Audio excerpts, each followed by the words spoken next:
सभी विधायक जी का जिक्र करा आपने, तो लगता क्या आपको, आपको जब आप बयान देते हो जब आप सरकार का हिस्सा हो, कार्रवाई क्यों नहीं है? देखिए, कार्रवाई क्यों नहीं, इससे बड़ा सबूत मैं आपको क्या दे सकता हूँ।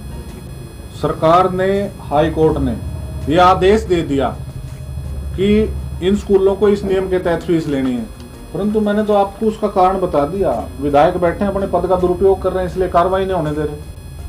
आप कहीं सीएम को, डिप्टी सीएम को, पीएम को कहीं लिखेंगे, इसको पत्र लिखेंगे, कार्रवाई की मांग करेंगे? ऐसे है, सारी कार्रवाई करी जाएगी, परंतु उससे पहले हमारा भी दायित्व बनता है कि हम विधायक से भी पूछें और स्कूल से भी पूछें। आप दिखाएं अपना मान्यता का लेटर कि किस आधार पे लूट चली हुई है, और जाके अगर वो ये चीज नहीं दिखाते तो उनके गेट पे ताला जड़ा जाएगा। उनको कोई अधिकार नहीं इस तरीके की लूट खसोट करने का।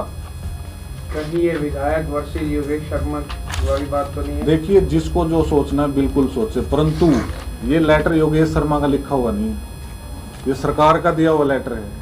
ये विधायक का मैनेजमेंट कमेटी में नाम योगेश शर्मा का दिया हुआ नहीं है, और मेरी कोई उनसे पर्सनल लड़ाई नहीं है। नाम कब चेंज हुआ जी? ये नाम जब हमने आरटीआई लगाई 1 महीना पहले इन्होंने अपने सुपुत्र का नाम दिया उसके अंदर। मक्खन जी, आपका नाम क्यों नहीं आया उस कमेटी में? योगेश का नाम क्यों नहीं आया? अगर आपका और योगेश का नाम आता तो शायद हम सारे नियमों पर खरा उतरने का प्रेशर बनाते, ना कि अपने पद का दुरुपयोग करके उनको इस चीज के लिए प्रेरित करते कि आप लोगों को लूटो। तो इस वजह से शायद अपने पद का दुरुपयोग करने। इन पेरेंट्स की लड़ाई को आगे कैसे लड़ोगे, क्या तैयारी है आपकी, क्या रणनीति है? देखिए, ये लड़ाई मेरी भी है, हमारे भी बच्चे पढ़ते हैं, और आपकी भी, आपके भी बच्चे पढ़ते हैं। मैंने आपको बिल्कुल सीधे शब्दों में बता दिया, 15 तारीख को अगर ये लोग इस चीज पे कोई एक्शन नहीं लेते, डीएवी स्कूल के खिलाफ एफआईआर के लिए हमने एसपी को लिखा हुआ है। वो इंक्वायरी एसएचओ पिपली के पास है, उनसे भी हम पर्सनली मिलके जल्द से जल्द कार्रवाई की कि इनके ऊपर एफआईआर दर्ज हो।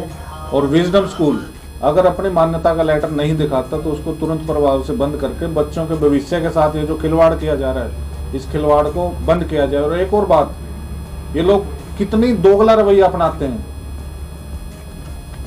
फॉर्म 6 में एक स्कूल कोड सरकार द्वारा जो दिया जाता है, फॉर्म 6 में वो कोड अलग है, और ये जो रिजल्ट वगैरह में प्रदर्शित करते 2-2 कोडों के साथ ये स्कूल चला हुआ है, जबकि सरकार द्वारा एक कोड दिया जाता है, और इनके पास तो मान्यता ही नहीं है, तो कोड किस प्रकार का?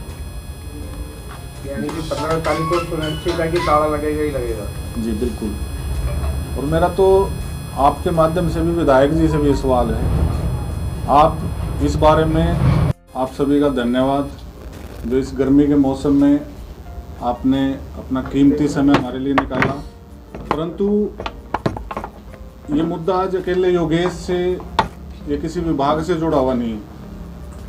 ये मुद्दा हर कुरुक्षेत्र निवासी, चाहे उसमें योगेश आता है या हमारे पत्रकार बंधु आते हैं या कोई अधिकारी आते हैं या स्थानीय निवासी जितने भी हैं, ये उन सभी से जुड़ा हुआ है कि किस प्रकार से कुछ लोग कुरुक्षेत्र के लोगों की जेब को काटने के लिए लगे हुए हैं। और ये बात कोई हवाई बात मैं आपके सामने नहीं करूंगा।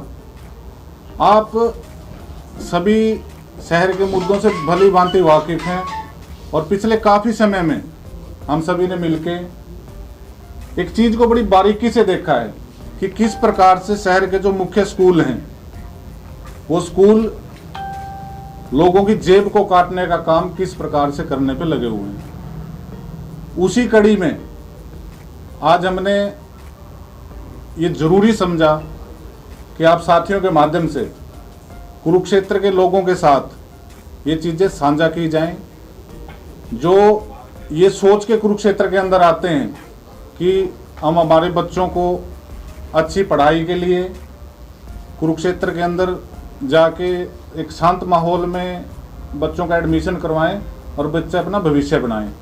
परंतु किस प्रकार से कुछ लोग उस भविष्य के साथ खिलवाड़ करने पे लगे हुए हैं, मैं सिलसिलेवार तरीके से 2-3 मुख्य बातें हैं जो आप सभी के सामने रखूंगा। और ये बातें मेरे कहने की नहीं है, बिल्कुल तथ्य के साथ है। सरकार द्वारा ये जानकारी हमें दी गई है, और ये बड़ा जरूरी है कि आप सभी के साथ ये साझा करके कुरुक्षेत्र वासियों को इन चीज़ों का पता लगे। मैं सबसे पहले बात करूंगा, शहर का सबसे नामी स्कूल है विजडम वर्ल्ड स्कूल। आप सभी भलीभांति वाकिफ हैं कि किस प्रकार डेवलपमेंट चार्ज के नाम पे धक्काशाही हुई। और इतना ही नहीं, जिन लोगों ने उन चीजों के खिलाफ आवाज उठाने की कोशिश करी, उनको जबरन उनके बच्चों के नाम भी काटे गए, स्कूलों से बाहर भी किया गया और एक धमकी भरे लहजे के अंदर उन लोगों ने लोगों को प्रताड़ित करने का काम किया। परंतु मैं आपको एक बहुत अहम चीज बताने वाला हूं। सरकार द्वारा हमें जानकारी दी गई कि विजडम वर्ल्ड स्कूल के पास सरकार की कोई मान्यता नहीं है। ये ऑन रिकॉर्ड है। बिना मान्यता के विजडम वर्ल्ड स्कूल कुरुक्षेत्र